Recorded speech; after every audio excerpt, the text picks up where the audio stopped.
ఒకరోజు పార్వతీదేవి తనకు ఒక పుత్రుడు కావాలని అనుకోని తన ఒంటి మీద ఉన్న మట్టిని తీసి మట్టితో వినాయకుడిని తయారు చేసింది. వినాయకునికి ప్రాణం పోసింది.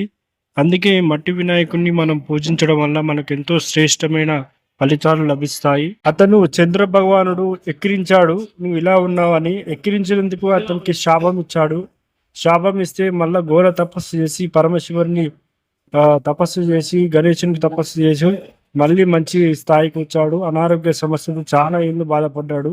అతన్ని వంకర దృష్టితో కాకుండా మంచి దృష్టితో, బుద్ధితో, శ్రద్ధతో, భక్తిగా కొలిస్తే ఆ పార్వతమ్మ అనుగ్రహం మరియు పరమేశ్వరుని యొక్క అనుగ్రహం చాలా బాగుంటుంది. చూడండి, తల్లి ఒడిలో కొడుకు ఎంత అందంగా నవ్వుతూ కిలకిల నవ్వుతూ మనకి ఇక్కడ దర్శనమిస్తున్నాడు.